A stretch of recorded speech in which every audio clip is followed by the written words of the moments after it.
with Rod Texon. An incisive and sharp discussion of today's current issues. Ang pagpadayon sa duwa ka dekada nga serbisyo publiko. IMT Conversations with Rod Texon. Philippines, good day. My name is Rod Texon. This is IMT Conversations on IMT News. Subong nga adlaw, istoryahan naton ang African Swine Fever, ang ASF. Problema dito sa Luzon, padayon nga gina-problema sa mga taga Luzon and even in some parts of Mindanao, pero diri sa aton, labi na gid sa Western Visayas, nagapabilin nga ASF free. Ang challenge is paano natin mapabilin nga ang Western Visayas wala sang ASF. Ano bala kalala ang ASF? Simple lang. The moment may isa nga makasulod diri, kay makaigo sang isa ka baboy, ubuson sa mga otoridad tumba ang tanan nato nga baboy. Period. Amo na kasi simple kag kalala sang problema sang ASF. Paano naton ma-prevent ini kag ano mga dapat naton obrahon? Kaupod naton sa sining matuningon ang Regulatory Division Head sa Department of Agriculture Region 6, si Dr. Jonic Natividad. Doc, mayang adlaw. Mayong adlaw, Sir Rod, kag sa aton nga viewers subong mayong adlaw. Salamat sa sining kay ganan ginatag mo sa aton diri sa IMT News. Gusto naton kumustahon kung ano ang actual nga estado sang ASF sa bilog nga Pilipinas. Diin bala may problema, nakalabot bala diri sa aton, nakalabot na bala sa tiyempo nga duna lang alang or gipit-gipit nga basi maigo kita or wala pa. Okay, no? As per zoning map, African Swine Fever zoning map sang Department of Agriculture, ang Region 6 ya and the whole of Visayas is still free from the African Swine Fever disease nga sa baboy. But most of Luzon and some parts of the Mindanao sa Davao area and some sa Bukidnon, Region 10, may mga cases na nga nagatuhaw subong. Okay. So, Bukidnon, may ara na, Region 10, that's Mindanao already. Yes, oh. And ang Luzon, iya, confirm na. Confirmed sa Luzon and still going down. So, Bicol area. Okay, going down, not necessarily nga nagapanaog ang rates, pero panaog kita sa Bicol area. Move siya. So diri sa aton, sa Western Visayas, Region 6, wala pa. Wala, gid kita. What about Central Visayas? So still, the whole of the Visayas, Region 6, 7, and 8, still wala kita sang case. So why kita sang dapat pakabalakan? Wala na. Now, ano ang mga dapat naton himuon, i-ensure, especially sa mga racers, nga hindi kita maigo sa sining African Swine Fever? Okay, no? Simple lang actually na siya. Kung na-practice naton sa COVID practices na ni ikalimpyo, amo man na ang obrown ta sa pagsagod naton sa aton baboy. So, numero 1, kung may nagabatsyag ang inyong kasapatan, pagpabalogid dayon sa local technician or sa authority sa barangay. Amo na immediate lang gid agud to hindi siya maglapta. Nga imo na tong na problema sa Luzon kay gintago pa bala. So very explosive ang epekto. So kung ma-contain dayon just like sa Caragas, I forgot to mention sa Region 13, na-contain dayon nila. So nga pila lang kabilog nga baboy ang na-eliminate nila. So this is a very serious disease nga within 1 to 2 days kaya ubuson ang baboy sa sulod sang imong farm. So very very infectious, kag taas ang mortality but silingon within a day span kaya yapat yun ng baboy. Okay. Of course, before anything else, we would like to know how to spot ASF.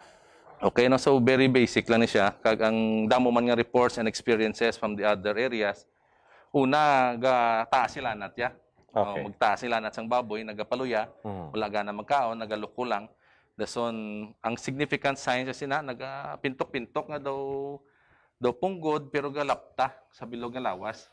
Eventually nagaitom na siya. Kung familiar sila sa hagkulira, muna siya makita daw punggod nga galapta pero madamo sa bilog nga lawas pero nagatipon na siya unagid na siya nga nagadamo sa may likod sang dilunggan, sa may liog, sa sakang kag sa may ilok ayon nga area sang baboy. So tanan nga nagapintok automatic ASF hindi na? Significant siya nga suspect but subject to lab test gyapon as. I see. So wala nagakulugan nga automatic.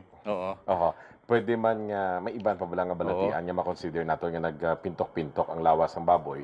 Kay ako, I am a racer. Yes, sir. There was an instance nga nakita ko nagpintok-pintok ang lawas ng baboy. Apat sila kabilog. wala man yung problema galing sa ilakaon kag ang ginhimo namon pinaaso kami sa palibot. Sakto, sir. After 3-4 days, Nadula man lang. doon namin insurance ang baboy doon. So, wala nagkakulugan yung pintok. Amo ginasa. So, subject to test gyapon. Kag damo man sang pwede mag-rason. Okay. But, of course, sensitive, kadelikado. Wala nagkakahulugan yung automatic pagambal mo. Pintok-pintok, doon na ulo ang pawan, hindi mo na pag-report. Dapat i-report yun. Oo, i-report yun. Kung makita actual. Makita yun sa mga otoridad. Oo, pag ma-check natin monitor. Okay. And, mapatay siya in 1 to 2 days. Yes, in worst cases, in worst 1 day cases. patay siya. Oo. Okay. So, kung napatsyan ka na isa, nagpintok, hindi ka na magdodo, report ka na yun. Report ka na. Kay base nga, is this highly contagious sa baboy? Sa baboy lang siya specific, yung klase baboy. Pero sa tao, hindi siya. Pero ang aton nga swine industry at stake mo, 21 billion for Western Visayas. Okay. At stake yun na siya. So, dasing siya maglapa. So, dapat ginapreparahan yun siya. Oo. So, again, ang measure and best way to contain this is to ensure nga malimpyo. Malimpyo. Kag avoid gid sang contaminated products or pork products nga magsulod or makaon sang inyong baboy. So, kung feeds lang, wala kita problema. So, wala ta problem. So, kung sige ka lang yung pakaon sa feeds, wala problema. Ang problema dira karon kung may insik-insik ang ginpakaon. Yes, ang damog la sir, ang tawag naton swill or damog sa simple nga storya. Kaga going to that sir, amon ang worry namon subong is because the influx of the pork meat products like ham, tocino. So actually ang aton authorities, the Bureau of Animal Industry, Veterinary Quarantine, damo na sila nadakpan. And in coordination with the LGUs, no, Iloilo Province, Negros, and other provinces, damo na sila nadakpan kag nasunog. Okay. Pero what is very funny, that is, to be honest, nga ang aton nga mga online sellers, mo nang target sa mga online sellers. Again. The very public yung mga kami ay. So, damo, ang iba sila gina-ride on nila sir sa vegetable wing ban.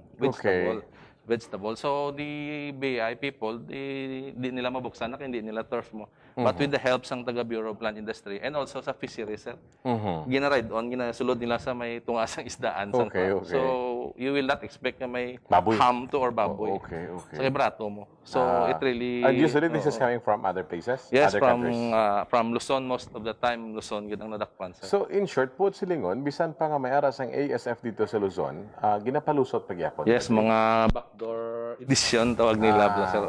Okay. Nabutang sa box instead of styrofoam. Sa box nga doon, disimulado. Halata doon. So, silingon, more than just making sure nga hindi ka magpakaon, permission damo, gaglimpyuhan mo ang iyong babuyan. You also have to be very vigilant. Kung may ara sa nag-abot, yes, so buligay kami. daw lain, ang source, pabalugi dayon. Yes, so mula nakasimple. Actually, we had the hotlines kaya publish namon sa website ng Department of Agriculture. Okay. And also, you can notify your local authorities like sa barangay or sa munisipyo. Kaya they had been notified na ever since the spread ng ASF sa Luzon. So, automatic na siya through the provincial veterinarian. Alam ko, aware na sila na mo. So, balantayan lang sir. Ang malang ginasubong ang the biggest risk is the online selling sa meat products. Especially mga raw mga tocino, tilaw niya sir mo. Ang ham medyo luto na pero there are cases nga pwede siya magdala sang virus particles. Okay, so this is a 21 billion industry for Western Visayas.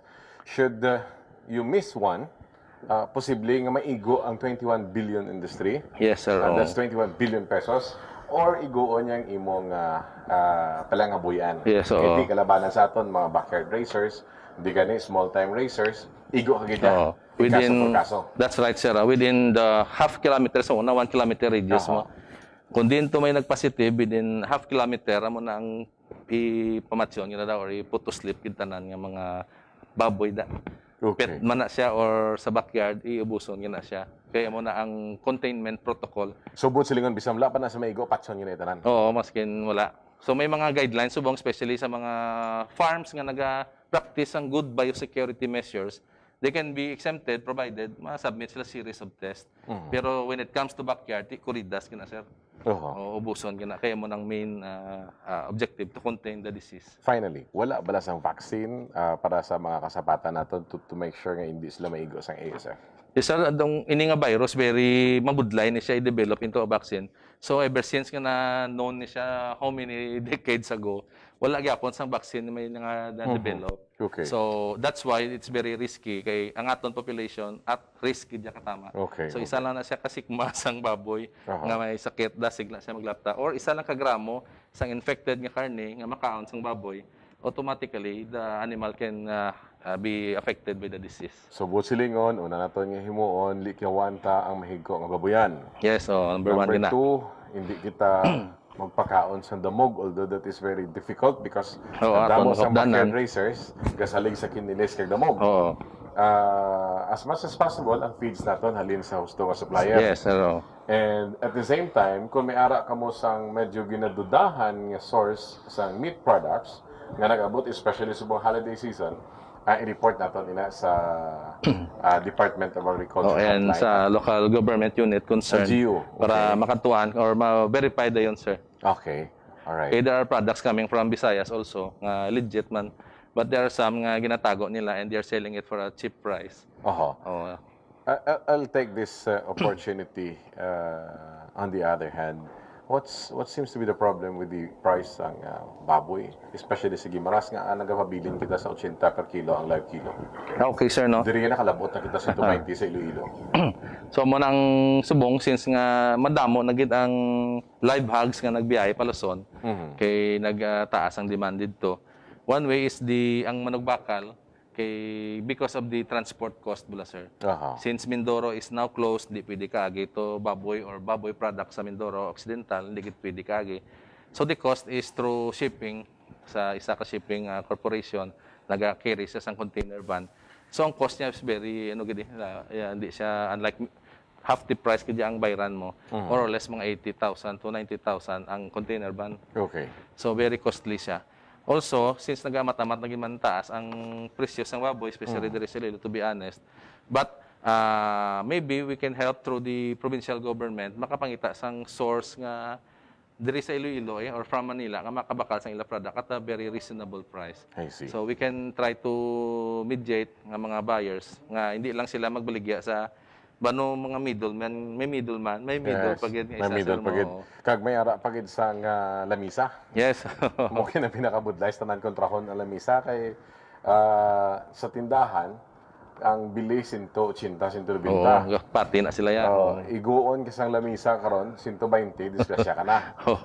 So anyway, at least maini na istorya naton ang baboy kag ang problema nga dala sang baboy kag ang problema nga dala sang African swine fever. Anything else na gusto mo idugang? Yes, sir. Sa aton mga pumuluyo, Dr. Chunek. Yes, thank you. Gid ni sa opportunity, Sir Rod. Kag i-reiterate ko lang, sir, kay we are really concerned about sa pag-proliferate sang mga online sellers. Pag-open mo na sang, for example, Facebook Marketplace, mga baligyan ay groups you can see madamo gid sa mga ham pictures actually gin copy paste mo lang ng mga pictures sang ham. And it seems to barato siya kumpara mo sa groceries. Ang groceries siya kalabanan subong ang ham nila came from Cebu. Then others also. Pero mo na kung pwede lang, especially sa aton mga viewers kag sa mga concerned citizens kung pwede avoid na gid na nga or i-report ang mga mo nga cases no kay because ang aton nga provincial government like Iloilo and the rest of the provinces and Region 6 may mga executive orders na sila, sir, nga ginabawalan ang mga pork products coming from ASF affected areas. So buligyan nyo lang kami or kung may mo lang ang nagabaligya mismo, i-avoid na lang and you should know your source. Ibalon mo kung di mo naging kuha base dito na karanya sa may Bicol nga homemade yun sa tuod pero backyard lang blasir coming from nagkalamatay nga baboy bla. Alright. So brato mo. Okay. So amo lang na, sir, advocacy really can help us so dako gid nga bulig. Si Dr. Jonik Natividad, ang Regulatory Division Head, Department of Agriculture, Western Visayas. Sa kampanya karon sa Department of Agriculture, agad pa siguro nga magapabilin nga ASF or African Swine Fever Free ang 21 billion peso industry sang baboy diri sa aton sa Western Visayas kag sa bilog nga Visayas area. My name is Rod Texon and this is IMT Conversations on IMT News. Conversations with Rod Texon. An incisive and sharp discussion of today's current issues. Ang pagpadayon sa duwa ka dekada nga serbisyo publiko. IMT Conversations with Rod Texon.